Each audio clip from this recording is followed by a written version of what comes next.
사도신경으로 우리의 신앙을 고백합니다.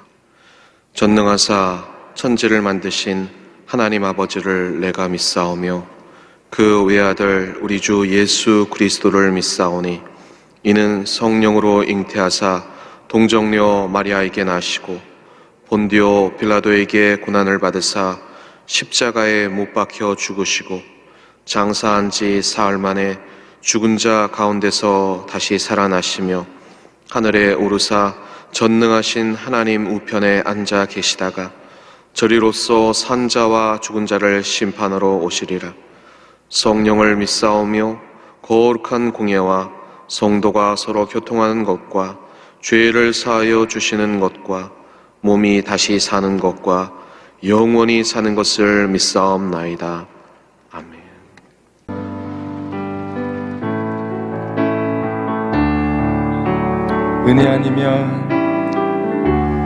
은혜 아니면 살아갈 수가 없네. 호흡마저도 다 주의 것이니 세상 평안과 위로 내게 없어도 오직 예수뿐. 우리 한 번 더 고백합니다. 은혜 아니면 살아갈 수 없습니다. 은혜 아니면 살아갈 수가 없네. 호흡마저도 다 주의 것이니 세상 평안과 위로 내게 없어도 오직 예수뿐이네. 크신 계획 다 볼 수도 없고 작은 고난에 지쳐도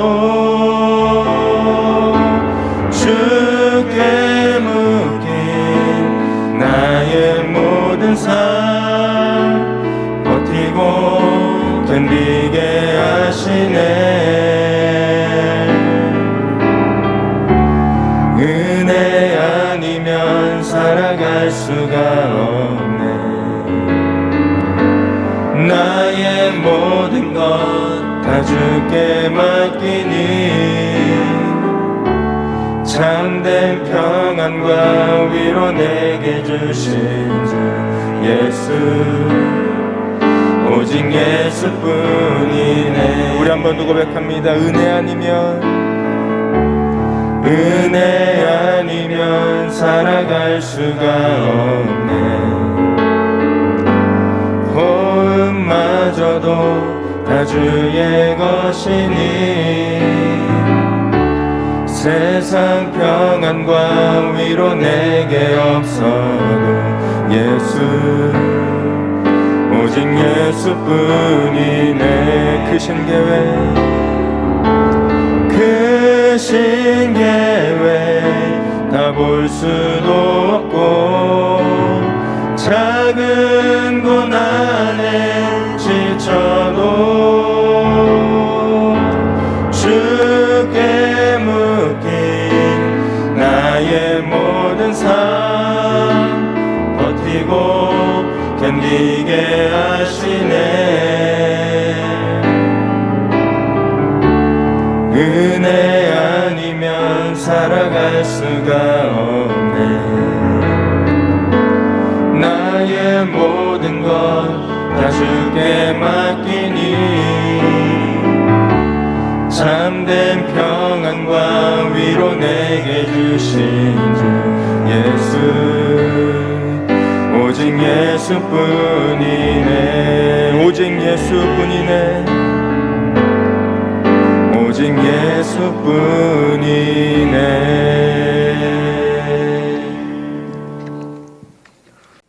사시고 영으로 오신 아버지 하나님, 주님의 크신 사랑과 은혜에 무한 감사를 드립니다.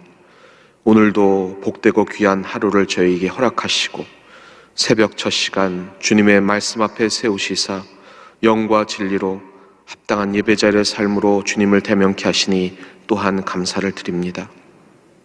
다시 한번 생명의 만나를 저희들에게 허락하여 주셔서 이 광야 같은 세상 다시 한번 일어설 힘과 용기를 허락하시사 주님의 사명의 길을 내달려 나갈 수 있도록 도와주옵소서. 그러나 주님, 저희들 때로는 연약하여 생활의 곤군과 삶의 문제로 염려하고 걱정하고 낭망하여 눈물 지을 때가 많습니다. 다시 한번 저희들을 일으켜 세워주시사 주님의 비전으로 채워주시고 성령의 충만함으로 채워주시사 가야 할 그 바른 방향, 저 천성과 가나안의 축복을 향해 나아갈 수 있도록 도와주옵소서. 그리하여 우리가 품어야 할 그 사명대로 나라와 민족과 교회를 위해 중보하게 하여 주시고 우리의 삶의 자리에서 주님의 나라를 세워나갈 수 있도록 도와주옵소서.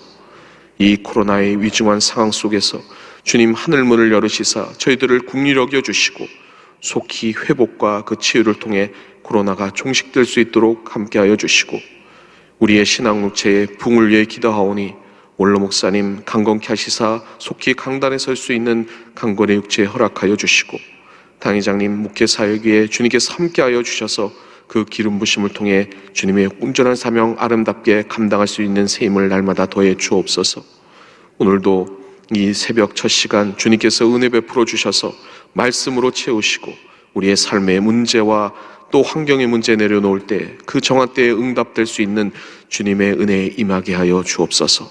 말씀을 깨달을 수 있도록 성령의 지혜를 저희들에게 더하심을 믿사옵고 예수님의 이름으로 감사하며 간절히 기도하옵나이다. 아멘. 오늘 함께 은혜 나누실 말씀은 고린도 전서 4장 1절에서 5절 말씀이 되겠습니다. 고린도 전서 4장 1절에서 5절 말씀을 우리 다 함께 봉독해 올리겠습니다. 사람이 마땅히 우리를 그리스도의 일꾼이요 하나님의 비밀을 맡은 자로 여길지어다. 그리고 맡은 자들에게 구할 것은 충성이니라. 너희에게나 다른 사람에게나 판단받는 것이 내게는 매우 작은 일이라. 나도 나를 판단하지 아니하노니 내가 자책할 아무것도 깨닫지 못하나 이로 말미암아 의롭다함을 얻지 못하노라. 다만 나를 심판하실 이는 주시니라. 그러므로 때가 이르기 전 곧 주께서 오시기까지 아무것도 판단하지 말라. 그가 어둠을 감추인 것들을 드러내고 마음의 뜻을 나타내시리니 그때에 각 사람에게 하나님으로부터 칭찬이 있으리라. 아멘. 오늘부터 제게 주어진 3일간 고린도 전서를 묵상하고자 합니다. 오늘은 첫 번째 시간으로 본문 고린도전서 4장 1절에서 5절 말씀을 통해서 말씀의 제목을 따라해 주시기 바랍니다. 하나님의 비밀을 맡은 자. 네, 하나님의 비밀을 맡은 자. 네, 이러한 제목으로 말씀의 은혜를 나누고자 합니다. 먼저 이 본문 말씀을 이해하기 위해서 이 고린도에 대한 배경을 좀 살펴볼 필요가 있습니다. 네, 첫 번째는 그래서 고린도의 배경입니다. 이 고린도 이 도시는 우리가 잘 알고 있는 프로이드의 오이디푸스 콤플렉스와 연관이 있습니다. 친부모가 누군지 몰랐던 이 오이디푸스는 스핑크스의 그 수수께끼를 풀어서 한 여왕과 결혼하게 되는데 여러분이 아시다시피 나중에 알고 보니까 자기의 친엄마였죠. 이 오이디푸스가 원래 고린도의 왕자였습니다. 이 신화는 유감스럽지만 부분적으로 이 고린도의 내적인 상황을 어렴풋이 알려주는 이야기로 보입니다. 사도 바울 시대의 고린도는 로마에 의해서 새로 건설된 인구가 그 당시 60만이나 되는 거대한 도시였습니다. 부패한 이 도시의 모습은 여전했고 그리고 여기에 이주민 문제가 더 덧붙여졌습니다. 이 클라우디우스 황제가 로마에서 추방당한 2만 5천 명의 이 유대인들을 이 도시에 강제로 정착시켰고 후에 네로 황제는 6천 명의 유대인들을 동원해서 이 고린도 운하를 건설하게 합니다. 지금 당시로서는 해결할 수 없었던 이 단단한 암석층이 발견돼서 나중은 결국 포기하게 되는 그런 어려운 상황에 놓이게 되었습니다. 사도 바울이 이 고린도에 들어가서 아굴라와 브리스길라라는 평생의 동역자를 만난 시기가 바로 이 혼돈의 시기 고린도였습니다. 참고로 아굴라는 유대인이었지만 이 브리스길라는 로마 귀족의 딸입니다. 그러니까 신분과 위치를 넘어서 이 사랑을 한 것까진 좋은데 그것이 일이 꼬여서 추방당한 귀족에서 난민으로 떨어진 이 케이스가 되겠습니다. 그러나 그녀는 남편을 선택한 일도 그리고 예수님을 믿는 소망도 전혀 후회하지 않고 그 믿음의 길을 굳세게 걸어간 것 여러분이 아실 것입니다. 사도 바울은 그들 가운데 들어가서 함께 일하면서 이 복음을 전한 것입니다. 도시의 상황이 이렇다 보니까 교회도 그랬습니다. 예수님을 그리스도로 영접한 사람들이지만 그 삶의 모습이 천태만상이었다는 것입니다. 예를 들면 특정 설교자의 이름에 기대어서 자신들의 위치를 구별했습니다. 영적 엘리트주의죠. 오늘날도 그런 모습이 있지 않습니까? 어느 대학 출신이다, 어느 적이다. 그래서 서로 구별하는 것처럼 자기가 속해 있는 것을 자랑하고 그리고 차별하고 구별했던 것이 이 고린도 교회였습니다. 여기에 종교다원주의도 있었습니다. 그리스도인이지만 다른 종교의 제사에도 참여하고 그리고 거기에 있는 음식 먹는 것도 아무 문제가 되지 않는다. 이렇게 주장하는 사람들이 있었습니다. 성적, 도덕적 타락은 예수 그리스도를 믿는 것과는 아무런 관련이 없다는 윤리적 다원주의도 이 고린도 교회 안에 있었습니다. 여기다 우리가 잘 아는 이 종말론자까지 섞여 있었죠. 예를 들면 어느 날, 어느 한시, 정확한 날짜에 주님이 오신다. 이러한 세대주의적인 종말론도 이 교회에 있었고, 예수 믿는 사람이라면 반드시 살아서 물질적인 축복을 받게 돼 있다는 그러한 세속적 종말론도 있었습니다. 그래서 성공하면 축복받는 자, 가난하면 저주받은 자, 이런 패러다임이 존재했기 때문에 예배 후에 식사 후에도 부자들은 음식을 싸워서 서로 나눠 먹는데 뒤에 오는 가난한 자들을 위해서는 하나도 남기지 못하고 그들을 위해서 주는 것, 그런 것은 전혀 생각지도 않고 거기에 대한 죄의식도 전혀 느끼지 못했습니다. 이 모든 일은 예수님을 믿지만 감격해서 받아들였지만 침례를 또 받았지만 뒤에 따르는 그 양육이 없어서 성화되지 못하는 그러한 그리스도인의 모습을 보여주고 있다는 것입니다. 스스로 뭐가 잘못된 건지 깨닫지 못하는 거죠. 그들은 예수를 믿기 시작한 지 사실 얼마 되지 않았습니다. 도대체 이 교회의 목회자가 누구이기에 이 모양이 되었던 것일까요? 이 교회의 목회자는 바로 사도 바울이었습니다. 그런데 문제는 그곳에서 바울이 목회 18개월 만에 사실상 추방되었다는 데 있습니다. 그러다 보니 예수님을 믿기 전에 그 삶의 방식을 그대로 유지하고자 하는 그러한 욕구들이 그들의 마음속에 있었습니다. 그리고 그것을 어떻게 처리해야 될지를 그들은 몰랐다는 것입니다. 그래서 우리는 이 고린도 교회를 현대 교회의 시조다라고 부릅니다. 얼마나 골치 아팠을까 여러분 상상이 되시죠? 사랑하는 성도 여러분, 만약에 이 교회를 다니는 걸 이렇게 선택할 수 있다면 여러분 어떻게 이 교회 다니시겠습니까? 네, 저도 이러한 교회의 목회자라면 정말 쉽지 않습니다. 그래서 이를 피하는 게 정상일지 모릅니다.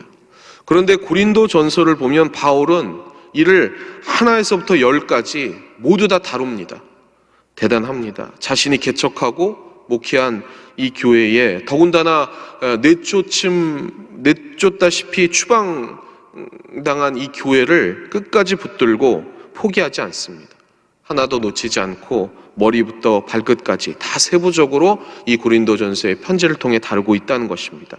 심지어는 내가 너희 문제를 누구로부터 들었다 이렇게 인용하기도 합니다. 이걸 뭐라고 부르는지 아십니까? 정면 대결입니다.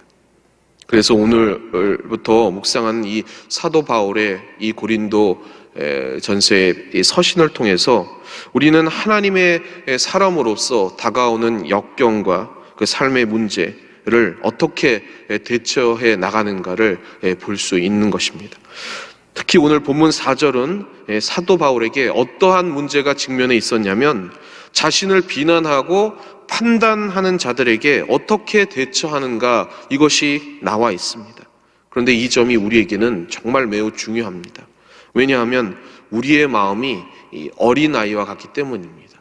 물론 여기서 말하는 어린아이는 긍정적인 의미가 아닙니다. 어린아이는 자기를 위한 무대가 바로 세상이라고 생각을 합니다. 그래서 자기 욕심과 그 두려움대로 행동을 하게 된다는 것입니다. 어른이 된다는 것은 이에서 벗어나서 남을 위할 줄 아는 것이 어른인데, 우리도 솔직히 생각해 보면 지금 우리가 내가 아닌 남을 위한 결정을 몇 가지나 하고 있는지 살펴보면 알 수 있습니다. 많은 사람들이 커서도 내가 무엇을 원하는가에 집중하지 남을 위한 선택을 결코 하려 들지 않는다는 것입니다. 그거를 뭐라고 합니까? 철이 없다고 하는 것이죠. 이 철없는 어른은 뒤로 감출 것이 되게 많습니다. 자기 욕심과 두려움대로 움직이지만 이를 예쁘게 포장해서 감추고 싶어 하기 때문입니다. 돌 하나를 던져서 세 마리를 잡는 일석삼조의 마음이 있습니다. 욕심대로 살지만 존경도 받고 싶고, 그리고 자기 양심에 대해서 판단도 받지 않으려고 하는 그러한 모습, 이 어린아이와 같은 모습이 우리에게 있다는 것입니다. 이러한 마음을 감추는 이유는 바로 남의 판단과 그 평가가 두렵기 때문입니다. 솔직히 말씀드리면 이것이 저의 가장 큰 약점이기도 합니다. 그렇습니다. 우리가 가장 어려워하는 일 중에 하나는 오늘 본문 3절에 나오는 대로 남에게 판단받는 것입니다. 그래서 두 번째, 판단받는 것. 우리 고린도전서 본문 4장 3절입니다. 같이 한번 봉독해 올리겠습니다. 너희에게나 다른 사람에게나 판단받는 것이 내게는 매우 작은 일이라 나도 나를 판단하지 아니하노니. 우리는 윗사람이나 상사로부터 평가를 받습니다. 이 일이 반복됨에도 우리는 익숙해지지 못하고 스트레스를 받죠. 아무도 자유롭지 못합니다. 가장 두려운 것은 남의 편견에 걸리는 일입니다. 그래서 이 때문에 우리는 어둠을 선택을 합니다. 욕망, 두려움이 가득한 내면을 감추고 겉을 멋지게 꾸밉니다. 그러나 결국 오늘 본문 5절 말씀처럼 그 본심이 어두움에 감춰져 있음이 반드시 드러나게 돼 있습니다. 본문 고린도전서 4장 5절 말씀 같이 한번 합독해 보겠습니다. 그러므로 때가 이르기 전 곧 주께서 오시기까지 아무것도 판단하지 말라. 그가 어둠에 감추인 것들을 드러내고 마음의 뜻을 나타내시리니 그때 각 사람에게 하나님으로부터 칭찬이 있으리라. 우리는 현재 이 두세 가지 어려움에 시달리고 있습니다. 하나는 이 코로나라는 그 전염병에 대한 두려움, 그리고 또 하나는 좀 말하기가 어렵지만 만일 내가 걸리면 남이 어떻게 볼까 하는 그러한 염려가 있습니다. 이 두 번째가 더 어려운 것 같습니다. 제가 그제부터 이렇게 치통이 있어서 잇몸이 붓고 아프기를 시작을 했습니다. 여기 좀 부어 있는데요. 잘 안 보이시죠? 네. 그런데 이 아픈 것보다 더 걱정이 되는 게 이게 잇몸이 부니까 좀 열이 나는 것 같이 이게 보였습니다. 근데 열이 나면 어떻게 되죠? 병원에 가야 되는데 열 나면 보건소에 가야 되고 혹시나 이게 확진이 걸리지 않았나 막 그런 생각이 되고, 그러면 우리 같이 사역하는 동역자들도 검진을 받고, 그러면은 우리 성도들도 검진을 받아야 되고, 막 이런 생각의 나래가 쭉 펼쳐집니다. 그래서 염려하고 걱정하게 되어 있습니다. 오늘 본문 사도 바울은 이런 종류의 그 어려움을 잘 알고 있었습니다. 왜냐하면 그리스도인들은 당시 로마에서는 전염병 환자 취급을 받았기 때문입니다. 심지어 여러분 생각해 보십시오. 바울은 이 기독교인들 안에서조차 편견에 시달렸습니다. 충분한 이유가 있었죠. 그의 글은 힘이 있었지만은 외모가 초라하고 여러분이 아시는 것처럼 대머리이고, 또 실제로 고질병을 앓았습니다.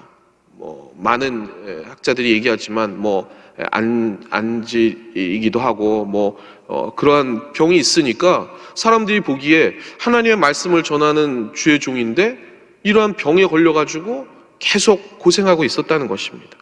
여기에 동적인 유대인들이 그를 정말 미워했습니다.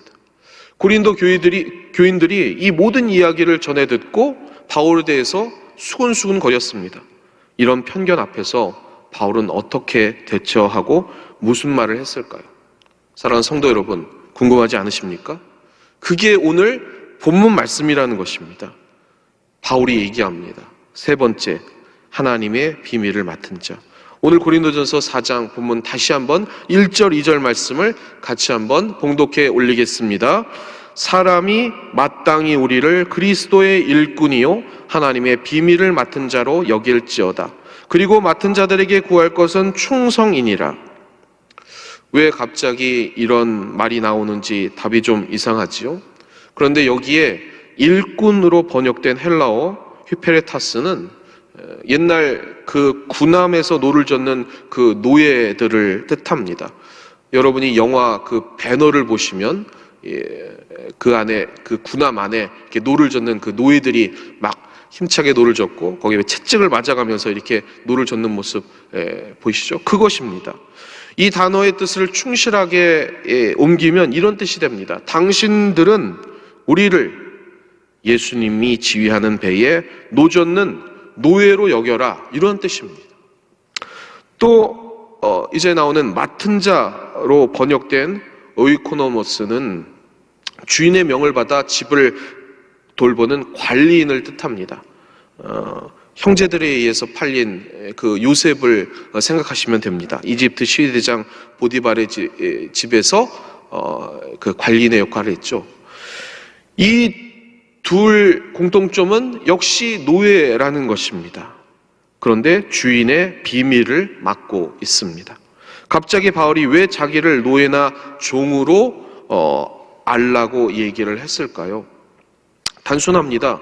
종은 일하는 거에 부끄러움을 탈 게 없습니다. 주인의 명대로 일을 합니다. 노예에게 있어서 눈치 볼 대상은 어떤 가치 판단, 그러한 기준이 최우선적으로 사람들의 말이 아니라 주인입니다. 그래서 바울은 나를 판단하실 이는 예수 그리스도뿐이다 라고 말을 하는 것입니다. 바울이 사람들의 비난을 탈출할 방법 간단합니다. 기도하며 응답받고 주님이 하라는 대로 하기만 하면 된다는 것입니다. 그분이 나중에 오시면 시키는 대로 일한 종은 칭찬받을 것이고, 다른 사람의 눈치를 보았으면 야단맞을 것이고, 괴롭힐 사람은 처벌을 받을 것이다, 이렇게 단순하게 생각했다는 것입니다. 물론 쉽지는 않지만 이것을 더욱 붙들었다는 것입니다. 그들은 만약에 나를 괴롭혔다면, 우리를 괴롭혔다면 그 종을 괴롭힌 사람은 그 종을 괴롭힌 게 아니라 결국은 주인의 명령을 해방한 셈이기 때문에 그 사람은 주인에게 나중에 형벌을 받을 것이다, 그렇게 생각하는 것입니다. 비난받는 사람이나 비난하는 사람이나 그 마음에 무엇이 있는지 주인이 오시면 밝게 비추어 주실 것이다, 이렇게 생각했다는 것입니다. 종종 사람들은 자신이 남을 판단하는 기준에 대해서 흉보는 척도에 대해서 크게 의심하지 않습니다. 남에게는 날카롭고 자신에게는 관대합니다. 사람의 비난 안에는 온갖 그 편견이 있고 그 자기 확신, 그 어둠에 감추어진 여러 이유들이 있습니다. 사도 바울은 말합니다. 어둠에 감추어진 그 모든 것이 빛이신 하나님이 오셔서 드러낼 때에 어떻게 하려느냐? 결국 너희의 마음이 다 드러날 것이다. 이렇게 사도 바울이 얘기하고 있는 것입니다. 다시 한번 5절 말씀을 주의 깊게 다시 한번 함께 봉독해 보겠습니다. 그러므로 때가 이르기 전 곧 주께서 오시기까지 아무것도 판단하지 말라. 그가 어둠에 감추인 것들을 드러내고 마음의 뜻을 나타내시리니 그때 각 사람에게 하나님으로부터 칭찬이 있으리라. 이럴 때에 종이 좋을까요? 아니면 그 자유인이 좋을까요? 세상의 종이 되고 싶진 않지만 하나님의 종은 좋은 것 같습니다. 왜냐하면 하라는 대로 하면 평가의 굴레는 하나님이 가져가시기 때문입니다. 그렇게 세상의 자유인이 아니라 주님의 종으로서 주님의 판단만을 위해서 힘차게 달려나가시는 여러분 되시기를 주님의 이름으로 부탁을 드리겠습니다. 세상의 판단과 그 가치를 의지하지 아니하고 오직 주님의 말씀을 의지하여 더욱더 주님 안에서 자유로워지시는 여러분 되시기를 다시 한번 부탁을 드리겠습니다. 그러면 여기서 한 가지 문제가 남습니다. 삶에 대한 저희 안에 있는 염려와 그러한 불안, 저희 마음 안에 있는 어둠, 그것은 어떻게 처리해야 될까? 답은 이를 주님께 시인하고 주님의 종이 될 때 하나님께서 우리에게 선물하시는 가장 좋은 것이 있다는 것입니다. 그게 제가 좋아하는 말씀인데요. 이사야 1장 18절, 19절 말씀 우리 다 함께 봉독해 올리겠습니다. 야훼께서 말씀하시되 오라 우리가 서로 변론하자. 너희의 죄가 주홍 같을지라도 눈과 같이 희어질 것이요 진홍같이 붉을지라도 양털같이 희게 되리라. 너희가 즐겨 순종하면 땅의 아름다운 소산을 먹을 것이요. 여기서 중요한 단어가 19절의 순종입니다. 여러분이 18절을 잘 아시는데 19절 조금 생소하시죠? 새 번역으로 다시 한번 제가 주님의 말씀을 읽어드리겠습니다. 한번 주의 깊게 들어보시기 바랍니다. 오너라 우리가 서로 변론하자. 너희의 죄가 주홍빛과 같다 하여도 눈과 같이 희어질 것이며 진홍빛과 같이 붉어도 양털과 같이 희어질 것이다. 너희가 기꺼이 하려는 마음으로 순종하면 땅에서 나는 가장 좋은 소산을 먹을 것이다. 아멘입니다, 여러분. 예수 그리스도의 십자가를 통해서 우리가 어둠을 분명히 내려놓을 수 있는 이유도 여기에 있습니다. 원래 그랬지만 지금은 정말 우리 마음대로 안 되는 때입니다. 세상의 지혜가 실패하고 세상에 무너지지 않을 것 같았던 그 권력과 그 문명, 가치가 죽음의 공포 앞에서 추한 민낯을 드러내고 우는 사자와 같이 아무것도 할 수 없는 우리를 집어삼키려고 하고 있습니다. 그러나 마음대로 되지 않는 걸 미리 알게 된 것이 은혜입니다. 지금 이때에 우리 지식의 한계를 미리 아는 게 은총인 것입니다. 하나님의 어리석음이 세상의 지혜 있음보다 나음을 경험할 수가 있는 때입니다.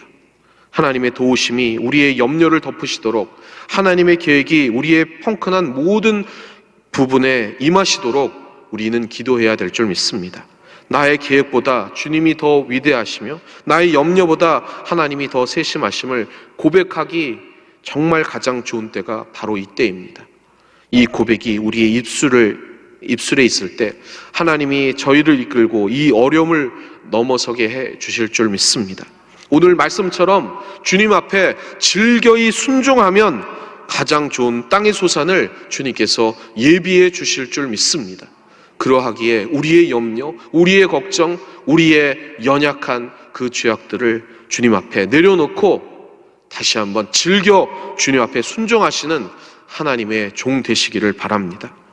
이를 통해 주님의 종이 되어서 세상의 자유인보다 더 자유로워지시고 그리고 세상의 편견을 넘어서 두려워하지 않고 하나님의 말씀대로 꼿꼿이 일어서서 오늘도 믿음의 경주 하시기를 주님의 이름으로 부탁을 드리겠습니다. 이를 기대하며 바라며 나아가는 저와 여러분이 되시기를 주님의 이름으로 축원합니다. 축원합니다. 기도하겠습니다. 사랑의 아버지 하나님, 오늘도 저희들을 말씀 앞에 세우시사 세상을 이길 그 생명의 만나로 채워주시고 성령의 내주하심으로 다시 한번 담대히 세상을 이길 수 있도록 인도해 주신 것 감사를 드립니다. 세상의 환경과 그 여건에 좌지우지되지 아니하고 좌로나 우로나 치우치지 아니하고 오직 주님이 가라고 하신 그 가나안을 향해 믿음으로 달려갈 수 있도록 성령님 손붙잡아 주시옵소서. 그리하여 우리의 모든 연약함이 사라지고 주님이 주시는 그 생명의 능력을 통하여 주님의 사명을 감당하는 믿음의 용사들 다 되게 해 주옵소서.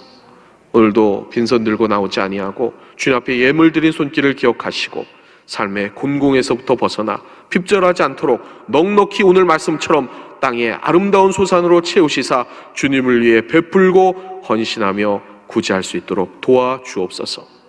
오늘도 우리의 삶의 문제를 가지고 나왔사오니 주님 응답하여 주시고 특별히 이 코로나의 상황 속에 아파하는 영혼들, 지친 영혼들 주님이 위로하여 주셔서 의인의 강구는 역사하님이 크로다 가셨사오니 고쳐주시고 저희들의 기도를 들으시사 속히 회복시켜 주옵소서. 예수님의 이름으로 감사하며 간절히 기도하옵나이다. 아멘. 하늘에 계신 우리 아버지여, 이름이 거룩히 여김을 받으시오며 나라가 임하시오며 뜻이 하늘에서 이루어진 것 같이 땅에서도 이루어지이다. 오늘 우리에게 일용할 양식을 주시옵고 우리가 우리에게 죄 지은 자를 사하여 준 것 같이 우리 죄를 사하여 주시옵고 우리를 시험에 들게 하지 마시옵고 다만 악에서 구하시옵소서. 나라와 권세와 영광이 아버지께 영원히 있사옵나이다. 아멘. 할렐루야. 하나 앞에 영광의 박수 올려드리겠습니다. 이제 나라와 민족과 교회를 위해서 기도하는 시간입니다.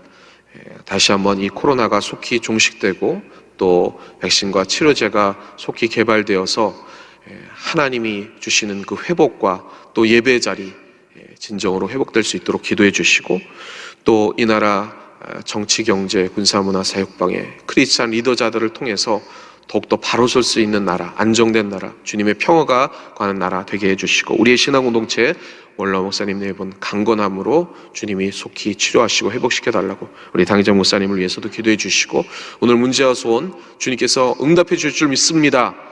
주님 앞에 즐겨 순종할 때 주시는 아름다운 소산을 우리가 누릴 줄 믿습니다. 이를 위해서 성령 충만함을 받기 위하여 주님의 성호 3번 크게 부르시고 통성으로 기도하겠습니다. 주여 주여 주여